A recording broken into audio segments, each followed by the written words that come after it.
간헐적 단식 해봤는데 살이 안 빠지던데요? 이 말 정말 많이 들어요.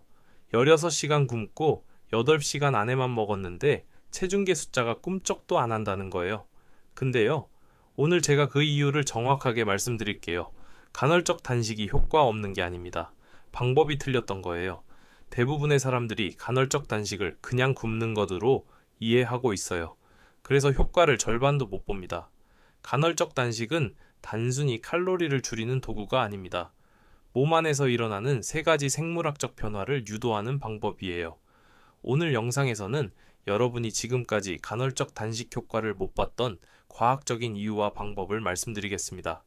영상을 끝까지 보시면 간헐적 단식을 통해 다이어트에 큰 효과를 볼 수 있을 겁니다. 지금부터 시작합니다. 첫 번째, 인슐린을 낮게 유지하는 시간이 핵심입니다. 16시간을 공복으로 버틴 후에 첫 식사로 편의점 삼각김밥 2개랑 달달한 커피 한 잔 먹었어요.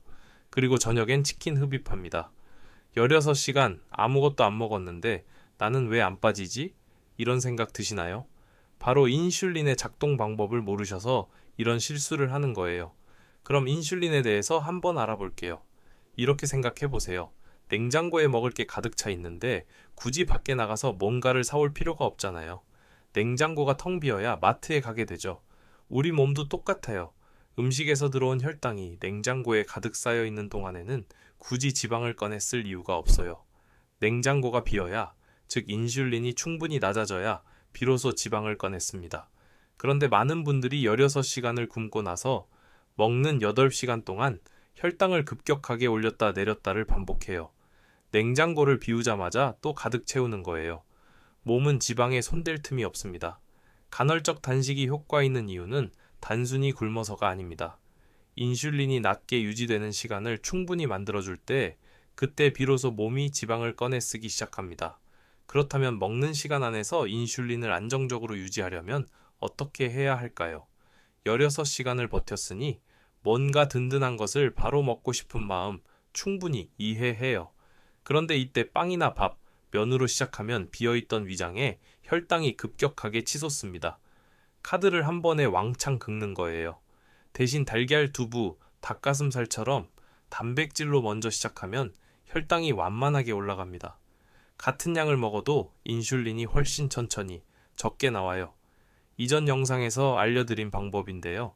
식사 순서를 채소와 단백질 먼저, 탄수화물은 마지막으로 하는 거예요. 이것만 지켜도 식후 혈당 상승폭이 줄어들어요.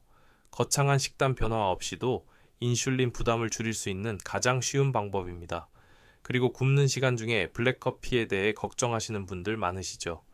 결론부터 말씀드리면 설탕과 크리머를 넣지 않은 블랙커피는 혈당이나 인슐린에 유의미한 영향을 주지 않습니다. 굶는 시간 중에 드셔도 괜찮아요. 그러면 실천 루틴을 알려드릴게요. 굶는 시간이 끝나고 첫 식사를 할 때는 단백질부터 드세요. 식사할 때는 채소와 단백질 먼저, 탄수화물은 나중에, 그리고 먹는 시간 안에서 과자, 빵, 탄산음료처럼 혈당을 급격히 올리는 음식은 줄여보세요. 굶는 시간을 늘리는 것만큼 먹는 시간을 어떻게 쓰느냐가 간헐적 단식의 성패를 가릅니다. 두 번째, 근육을 잃지 않는 단식이 진짜 지방 감량입니다. 간헐적 단식에서 가장 많이 받는 질문이 있어요. 굶으면 근육도 빠지지 않나요? 결론부터 말씀드릴게요.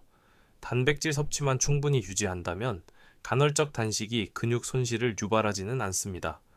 여러 무작위 대조 연구와 메타 분석들을 보면 간헐적 단식을 실천하면서 단백질 섭취량을 유지했을 때 일반적인 열량 제한 식단과 비교해서 제지방량, 즉 근육량 보존에는 유의미한 차이가 없었습니다. 오히려 간헐적 단식이 근육은 유지하면서 체지방을 더 효과적으로 줄이는 경향이 일부 연구에서 확인되기도 했습니다. 그런데 여기서 조건이 붙습니다. 단백질 섭취량이 충분해야 한다는 겁니다.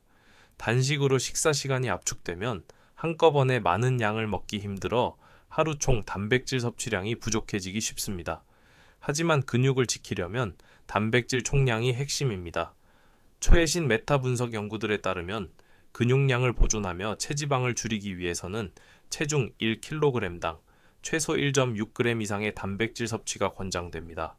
예를 들어 체중이 65kg이라면 하루 약 100g 이상의 단백질을 챙겨야 하는 거죠. 물론 이건 뒤에서 설명드릴 저항 운동을 병행한다는 전제하에 드리는 말씀입니다. 만약 강도 높은 운동을 하지 않는 분들이라도 다이어트 중 근손실을 막으려면 최소 체중 1kg당 1.2g의 단백질은 반드시 섭취해 주셔야 합니다.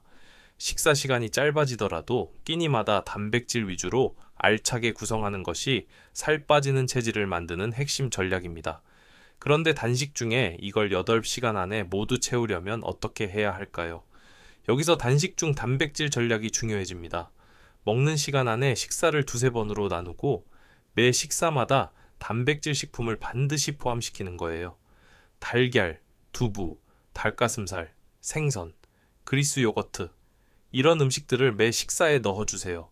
그리고 여기서 추가로 중요한 사실이 있어요. 간헐적 단식과 저항 운동을 병행하면 체지방 감소 효과가 더 좋습니다. 메타 분석 결과에 따르면 간헐적 단식과 저항 운동을 함께 했을 때 체지방은 유의미하게 줄었고 근육량은 저항 운동만 했을 때와 비슷하게 유지됐습니다. 단식을 하는데 운동을 빼면 체지방 감량 효과가 절반으로 줄어드는 것과 마찬가지예요. 여기서 실천 루틴은요. 먹는 시간 안에 단백질을 균등하게 배분하세요. 하루 단백질 목표를 정하고 그것을 두세 끼에 나눠서 매 식사마다 채웁니다.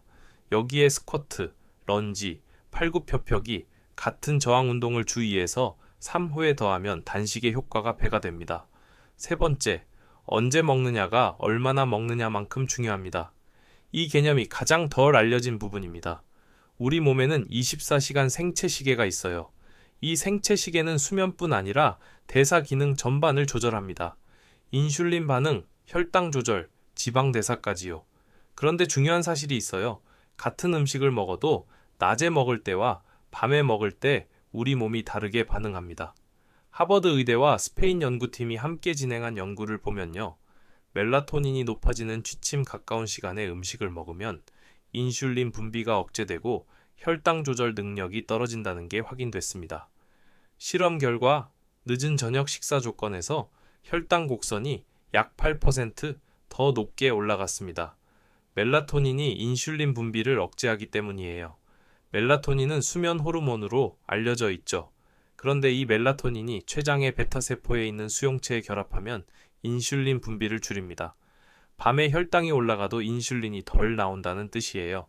혈당이 높은 상태가 수면 중에도 지속될 수 있는 겁니다. 반면 아침과 낮 시간에는 인슐린 반응이 더 활발합니다.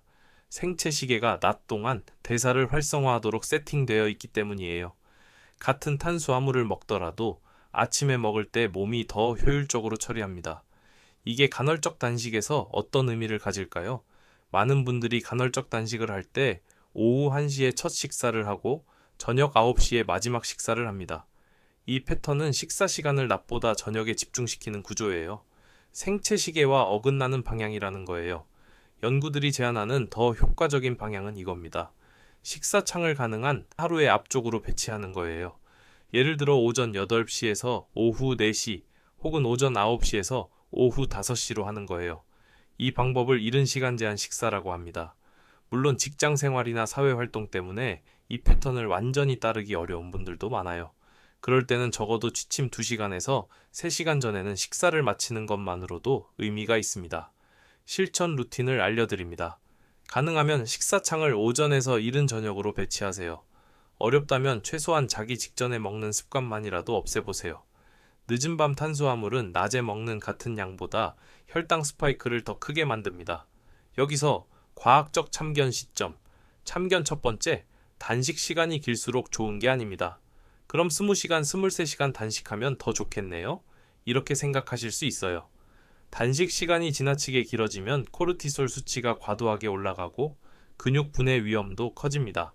근거가 가장 많이 쌓인 구간은 14시간에서 18시간 사이입니다. 이 범위 안에서 자신의 생활 패턴에 맞는 시간을 찾으세요. 완벽한 시간보다 꾸준히 지킬 수 있는 시간이 더 중요합니다. 참견 두 번째, 여성분들은 반드시 알고 가세요. 간헐적 단식이 가임기 여성의 배란과 생리주기에 영향을 줄 수 있다는 연구들이 있습니다. 클리블랜드 클리닉을 포함한 다수의 전문 기관에서 임신을 시도 중이거나 임신 중인 여성에게는 간헐적 단식을 권장하지 않습니다. 가임기 여성분들은 처음에 공복 시간을 12시간에서 14시간으로 가볍게 시작하고 몸의 반응, 특히 생리주기 변화나 에너지 수준 변화를 꼼꼼히 살피면서 진행하는 것이 안전합니다. 이상 증상이 생기면 즉시 전문가와 상담하세요. 참견 세 번째, 체중계를 치워두세요. 대신 이것을 보세요. 단식 초반에는 체중이 오히려 늘거나 변화가 없을 수 있어요. 글리코겐과 수분 변화가 숫자를 오락가락하게 만들기 때문입니다. 대신 이 신호들을 관찰하세요.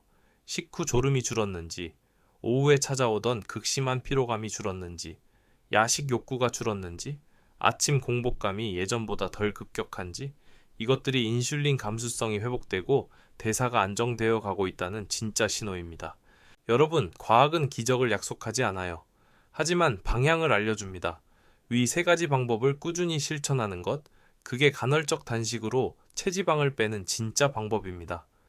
더 궁금한 점은 댓글로 남겨주세요. 구독과 좋아요는 다음 영상을 만드는 큰 힘이 됩니다. 지금까지 과학적 참견 시점이었습니다.